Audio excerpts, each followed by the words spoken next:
Investigations के लिए 17 और 18 फरवरी ईडी ने समन भेजा अनिल अंबानी को, जिसमें वो अपीयर नहीं हुए।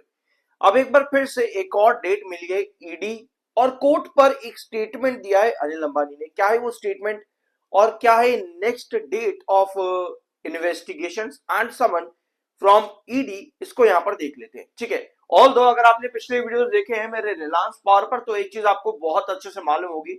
मैं आपको पहले यहां दिखा देता हूं कि डायगोनल पैटर्न का प्रेशर रिलायंस पावर पर बहुत बुरी तरह से पड़ता देखने को मिल रहा है। इस वीक भी डायगोनल पर प्रेशर लेकर के रिजेक्शन मिला और सेलिंग अभी भी आपकी कंटिन्यू है। ठीक है, अब आते हैं आपकी खबर पर। अनिल अंबानी कहते हैं सुप्रीम कोर्ट में कि हम देश छोड़ करके नहीं जाएंगे जब तक हमें परमिशन ना दी जाए।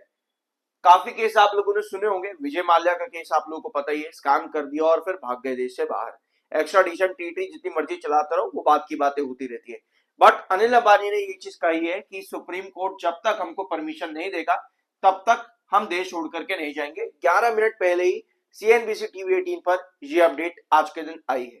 ठीक है, अगली खबर, Anil Ambani called for questioning next date ED ने जो यहां पर रखी है पीएमएलए एक्ट की इन्वेस्टिगेशंस के अंडर 26 ऑफ फरवरी, 26 फरवरी को अब अनिल अंबानी को अपीयर होना है। इसके पहले 17 और 18 फरवरी की 2 तारीखें थी, उसमें ये अपीयर नहीं हुए।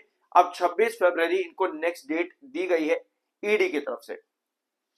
और ये जो पूरा मामला है पीएमएलए एक्ट के अंडर है। ऑल्दो इनकी वाइफ टीना अंबानी को भी समन दिया गया था 17 और 18 फरवरी को ही, यानी कि कल और परसों के दिन के अंदर, बट ये भी अपीयर नहीं हुए कोर्ट के आगे, ईडी के आगे, और किसी भी इन्वेस्टिगेशन के प्रोटोकॉल्स का सामने इन्होंने नहीं किया। तो इनको भी कहीं ना कहीं यहाँ पर वापस से ट्रायल के लिए बुलाया जा सकता है। और इनका जो केस है वो है मैनहट्टन में इनकी एक लग्जरी अपार्टमेंट था, उसको बताया जा रहा है कि इन्होंने फ्रॉडुलेंट तरीके से सेल किया वगैरह वगैरह वगैरह। तो इनके ऊपर उस चीज का केस है और अनिल अंबानी के ऊपर पीएमएलए एक्ट का केस है। कल के वीडियो में रिलायंस पावर में मैंने आपको फिर से पूरा का पूरा सिनॉप्सिस दिया था कि किस तरह से रिलायंस पावर भी इस पूरे मामले में जकड़ा पड़ा है। रिसेंटली ही रिलायंस ग्रुप के पुराने मेंबर मैनेजमेंट में ही जो थे उनको अरेस्ट किया गया था। मैं एक बार यहाँ पे बताता हूँ, ED had recently arrested farmer Reliance communication chairman Puneet Garg in this case. इसी केस में पुनीत गर्ग जो कि रिलायंस कम्युनिकेशन के पुराने चेयरमैन है, उनको अरेस्ट कर लिया गया था। ठीक है, ऑल्दो रिलायंस पावर में भी कुछ हमको रेजिग्नेशन देखने को मिले और एक आधे अरेस्ट भी देखने को मिले थे रिलायंस पावर से रिलेटेड भी। और ये सारी अपडेट्स चैनल पर अवेलेबल है, प्लीज जाकर के जरूर चेकआउट कर लेना। अभी भी आज रिलायंस पावर आपका 150% वार मार्जिन में है, जो कि हाई वॉलेटिलिटी को इंडिकेट करता है। और ये आपका डायगोनल पैटर्न जो अभी भी लगातार बना हुआ है। अगर आप स्टिल डायगोनल पैटर्न को नहीं समझ पा रहे हो तो एक बार स्क्रीन पर यहां पर आओ, सब्सक्राइब कर देना। I am NISM 7 certified. यहां पर देखना एक बार, ये रिलायंस पावर का पिछले 3 सालों का चार्ट है, पिछले 3-2.5 साल का ये चार्ट है रिलायंस पावर का। ये जो ट्रेंड देख रहे हो आप, ये वाला रेड लाइन बड़ी सी जा रही है, यहां तक चलती चली जा रही है। 2025 के अगस्त के महीने तक इस ट्रेंड को रिलायंस पावर ने फॉलो किया। डायगोनल पैटर्न इतना जरूरी होता है ना कि ये आपको 2.5 साल तक ब्रेकआउट भी देता है और एक बार भाई रिजेक्शन बनना शुरू हो जाए तो लंबे समय तक आपको गिरावट पर भी जकड़ करके रखता है। डायगोनल पैटर्न इतना जरूरी होता है। अगर आप मार्केट में कुछ नहीं सीखना चाहते ना, बस यार एक ये डायगोनल पैटर्न सीख लेना। मैं आपको प्रेशर कर रहा हूं, प्रेशराइज कर रहा हूं मैं आपको सीरियसली। डायगोनल पैटर्न सीख लो, कुछ भी मत सीखो, बस ये समझ जाना आपके फायदे की बात है, कुछ नुकसान नहीं होगा, सीखने में किसी का नुकसान नहीं होता। ठीक है, यहां पर बार बार डायगोनल पर बेस 2 बार, 3 बार, 4 बार, 5, 6, 7, 8, 9, 10 और ये 11। लास्ट बार अगस्त 2025 पर डायगोनल पर बेस लिया था रिलायंस पावर ने यहां पे।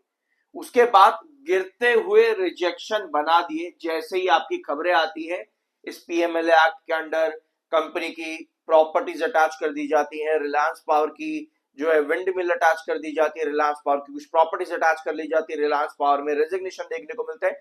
तो उसके बाद ही स्टॉक ने अपना ये डायगोनल क्रैश कर दिया और फिर ये जो आप ऊपर वाली डायगोनल देख रहे हो, पहला डायगोनल प्रेशर यहां पर दिया रिलायंस पावर ने। ये ट्रेंड था आपका 44 से 40 रुपए के बीच में, अच्छे से याद होगा आप लोगों को, 44 से 40 रुपए के बीच का ये कंसोलिडेशन चला करता था, वहां से डायगोनल का प्रेशर दिया। अब ये वाला डायगोनल का प्रेशर चल रहा है, मैं इसको शॉर्ट टर्म ट्रेंड में आपको दिखा देता हूं एक बार। ये रहा, ये डायगोनल का प्रेशर अब यहां पर चल रहा है शॉर्ट टर्म के अंदर, एक बार, दो बार, 3, 4 और 5 तो भैया कल ही के सेशन के अंदर हुआ है। ठीक है, अब आज की जो कैंडल है वो क्या बता रही है आपको, यहां पर एक बार जूम इन करते हैं ताकि आप लोगों को क्लैरिटी मिल जाए, अच्छी तरीके से नजर आ जाए। ये जो कैंडल है ना, इसमें नीचे की टेल आपको इंडिकेट करती है बायर। ठीक है, नीचे की टेल इंडिकेट करती है बायर।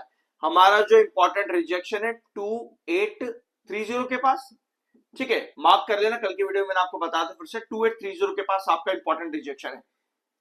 अगर आप चाहते हो रिलायंस पावर में इस बायर कैंडल जो कि आज के दिन में बन रही है लगभग 2 बजे के आसपास, यहां से आपको ब्रेकआउट मिले, तो पहले तो भैया आपको ये डायगोनल ब्रेक करना पड़ेगा। एक बार ये डायगोनल ब्रेक होता है, बायर सस्टेन करते हैं, तो आपका प्रेशर जाता है टुवर्ड्स 2830 की तरफ, जो कि अल्टीमेटली एक बड़ा डिसग्रेस देता है आपको, किसमें, रिजेक्शन पर। और यही चीज रिलायंस पावर में आपको बार बार देखने को मिल रही है, यही चीज रिलायंस पावर में आपको बार बार देखने को मिल रही है। अगर ब्रेकआउट के लिए जाता भी है, डायगोनल को क्रॉस भी करता है, तब भी आपको वहां पर सेलर एक्टिव होते देखने को मिल जाता है। सो कमिंग सेशन में, मतलब कि कल का सेशन, मान लो आपके ये डायगोनल को क्रॉस करने के लिए जाता भी है रिलायंस पावर, अगर डायगोनल के ऊपर नहीं करता, इसका मतलब ये है कि भैया अब यहां से आपको एक परपेंडिकुलर ब्रेकडाउन मिलने वाला है, जिसमें 26 आपका मिड बेस रहेगा, 26 मिड बेस है, और 24 आपका क्रूशियल बेस रहेगा। यानी कि ऐसी सिचुएशन पर आपकी ये गिरावट और ज्यादा बनेगी। तो ये होता है डायगोनल पैटर्न, इसलिए इसको समझना जरूरी है। डायगोनल पैटर्न मोस्ट रीसेंट अगर मैं आपको बताऊं, जहां पर आपको गिरावट देखने को मिली है, इरेडा 160 के पास में इरेडा ने डायगोनल पैटर्न फॉर्म किया, और तभी से लेकर के बड़ी गिरावट इरेडा में देखने को मिली। और भी बहुत से स्टॉक्स आपको चैनल पर मिल जाएंगे। डायगोनल पैटर्न, वेजेस पैटर्न, ये दो तरीके के पैटर्न होते हैं। वेजेस पैटर्न पर आपका एक कंसोलिडेशन होता है, एक रेंज के अंदर कंसोलिडेशन होता है, ये होता है आपका वेजेस पैटर्न। इसको आप अपवर्ड वेजेस पैटर्न कहते हो, जहां पर आपकी नीचे वाली डायगोनल बेस लाइन होती है और ऊपर वाली डायगोनल रिजेक्शन होती है। कुछ इस तरीके चलता है आपका ये वेजेस पैटर्न। और डायगोनल पैटर्न पर आपको सीधा रिजेक्शन मिलता है, सीधा रिजेक्शन बार बार, इस तरीके से आपका डायगोनल पैटर्न काम करता है। और अप ट्रेंड के अंदर डायगोनल पैटर्न सीधा आपको सस्टेनेबिलिटी शो करता है बार बार बड़े ब्रेकआउट्स के अंदर। तो इन दो पैटर्न्स को जरूर सीख लेना। अगर सीखना चाहते हो तो मेरे चैनल पर बहुत सी वीडियोस अवेलेबल है। आई होप कि इस वीडियो में आपको कुछ नया जानने को मिला होगा। एक प्यारा सा सब्सक्राइब जरूर करना। मिलता अगले वीडियो में।